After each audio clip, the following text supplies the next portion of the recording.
ya lo decidiste, o ya pasó. Pero a las 3 de la mañana sigues dándole vueltas. Lo mismo. Una y otra vez. Como si pensar más fuerte fuera a cambiar el pasado, o a desbloquear un futuro, que no depende ya de esa espiral mental. El cuerpo pide descanso y la cabeza enciende la misma película. La conversación que no tuviste, el error que repites en cámara lenta, el juicio que te aplicas con más dureza que la que aplicarías a cualquier otra persona. No es flojera ni falta de disciplina. Es un patrón que mucha gente conoce y que rara vez se nombra con claridad en el día a día. En este video vamos a llamarlo por su nombre, rumiación. Verás qué es, qué no es, por qué el cerebro se engancha aunque tú ya sepas que no sirve, y qué puedes hacer para cortocircuitar el bucle sin pretender magia ni culparte. La pregunta que abre todo es directa. ¿Por qué tu cerebro insiste en repetir lo que ya no puedes cambiar, o lo que aún no está en tus manos? Empezamos por la escena que casi todos hemos vivido.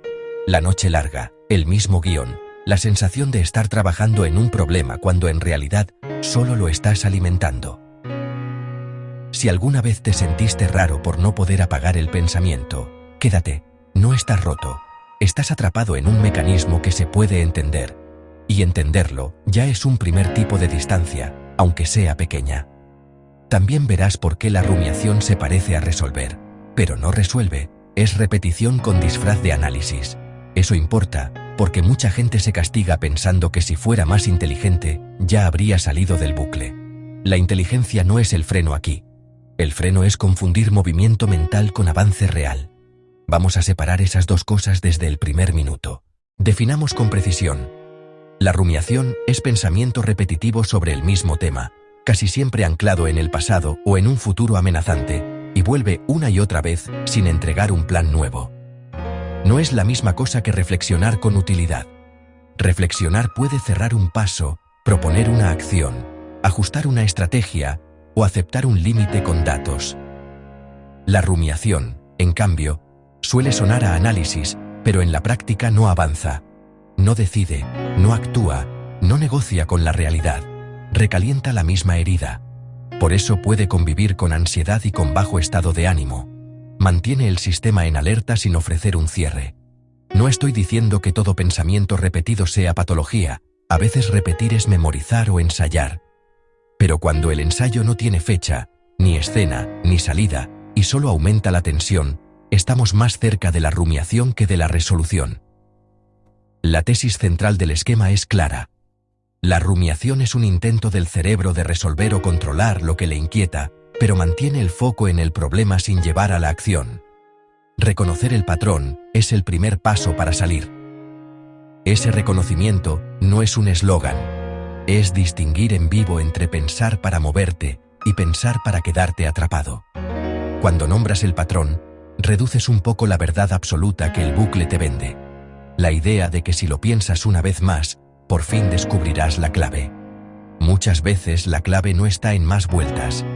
Está en un tipo distinto de movimiento. El del cuerpo, el de una decisión pequeña, el de pedir ayuda, el de posponer el tema con intención.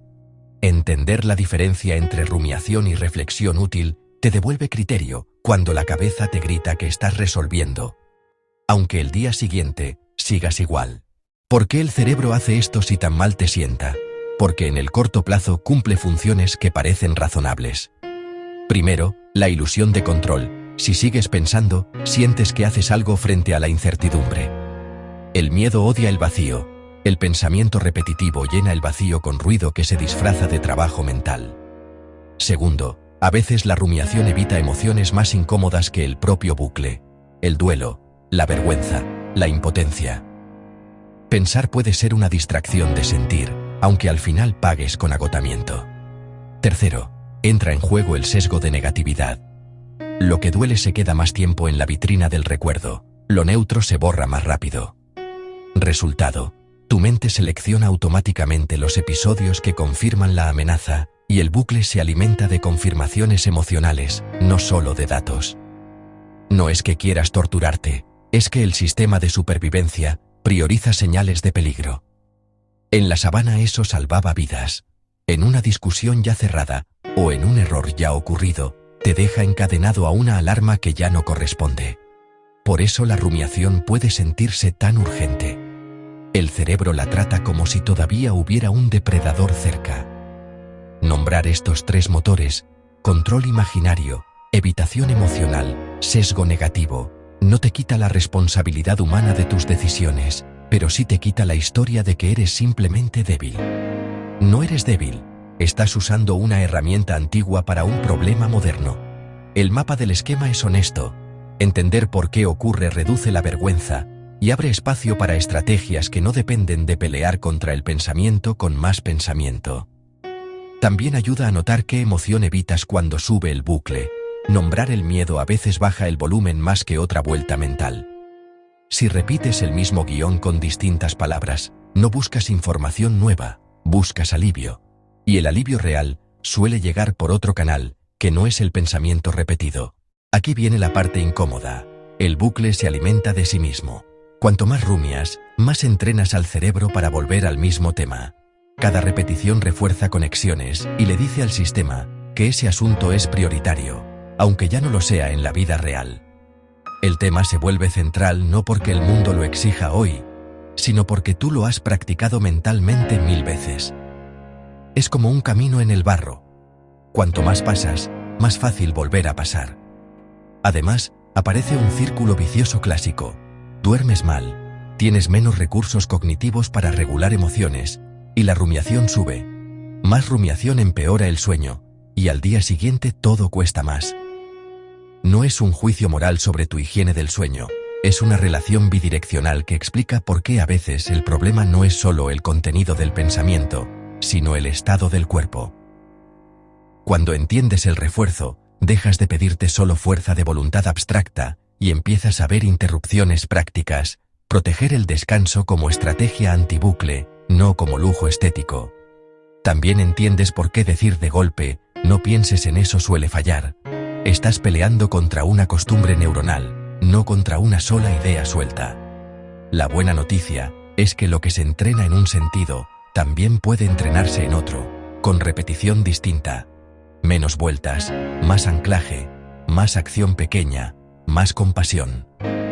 El esquema no promete borrar el problema de la noche a la mañana. Promete explicar por qué insistir en el mismo pensamiento no te acerca a la solución. Y por qué cortar el circuito es distinto de rendirse. Rendirse sería no cuidarte. Cortar el circuito es decidir conscientemente salir del modo automático. Además, priorizar sueño estable y rutinas que bajen la hiperactivación nocturna es estrategia psicológica, no solo higiene bonita. Sin descanso, el regulador emocional va con retraso y el bucle encuentra terreno fértil. Entender el refuerzo también te protege de la autocrítica injusta. No eres alguien sin voluntad. Eres alguien con un circuito entrenado que pide otro tipo de práctica, la de interrumpir antes de que el tema se vuelva identidad. ¿Qué puede ayudar sin simplificar el sufrimiento ni prometer milagros? Primero, distinguir con una pregunta fría, casi técnica. ¿Esto me lleva a una acción concreta en las próximas horas, o solo está dando vueltas? Si no hay acción posible, o ya la tomaste, el bucle muchas veces es puro recalentamiento. Segundo, anclar en el presente. Cuerpo, respiración, entorno sensorial. No como espiritualidad forzada, sino como interrupción. El cerebro no puede mantener el mismo ritmo de rumiación si cambias canal de entrada con intención. Tercero, posponer la rumia con horario. Decidir. Voy a pensar esto a las 6, no ahora reduce la urgencia ficticia que dispara la espiral a las 3 de la mañana. No estás prohibiendo sentir, estás negociando un momento. Cuarto, actividad que exija atención activa. Caminar a paso decidido, ordenar una zona pequeña, hacer una tarea con manos ocupadas y meta clara. La clave es que no sea solo distracción pasiva ante una pantalla que vuelve a dejarte solo con tu cabeza en segundos. Estas herramientas no sustituyen apoyo profesional, si el patrón es intenso o prolongado, pero sí pueden ser el primer cortocircuito cuando detectas que estás en el modo automático. El esquema insiste en no vender la idea de que pensar más es resolver. A veces el primer paso es dejar de pensar en el sentido de soltar el engranaje no de anestesiarte la vida. Esa distinción es la que separa el autoconocimiento útil del castigo disfrazado de introspección. Si quieres un protocolo mínimo, combina 3 pasos en orden: detectar el bucle, nombrarlo en una frase corta, ejecutar una acción física de 3 minutos. No es magia, es cambio de canal lo bastante largo para que el sistema baje revoluciones. También puedes escribir el pensamiento en papel y cerrar el cuaderno. El gesto simbólico ayuda a tu cerebro a tratar el asunto como objeto, no como orden absoluto. Profundicemos sin convertir esto en una lista infalible. La posposición con horario funciona porque recupera un poco de autoridad sobre el impulso. Tu mente deja de ser el jefe absoluto que manda a las 3 de la mañana.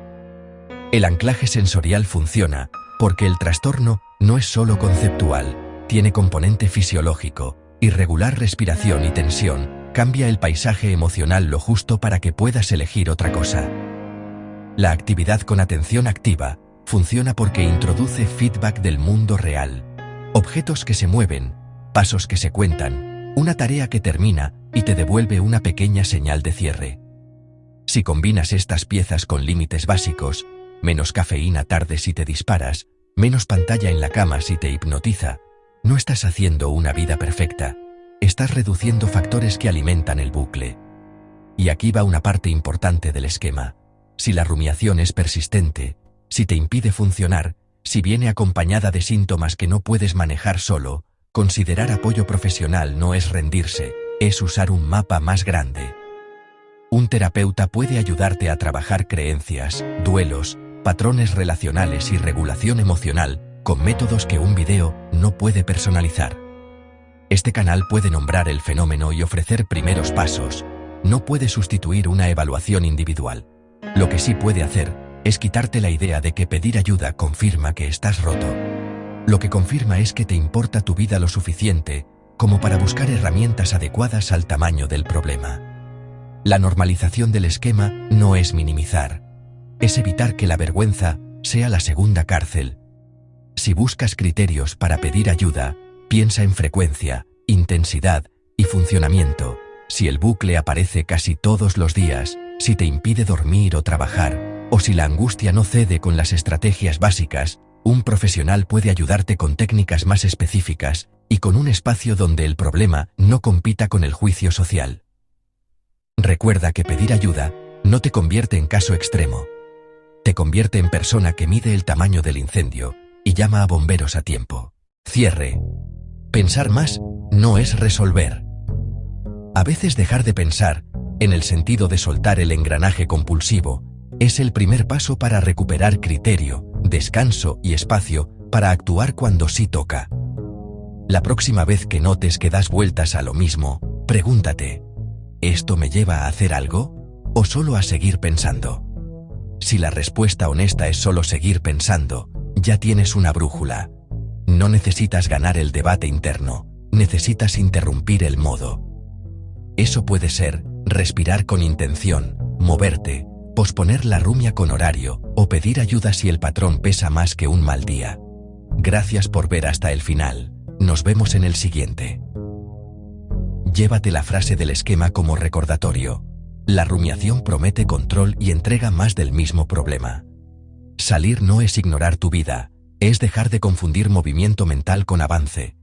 Si este video te nombró algo que ya sentías, úsalo como permiso para tratarte con menos exigencia injusta y más ingeniería práctica.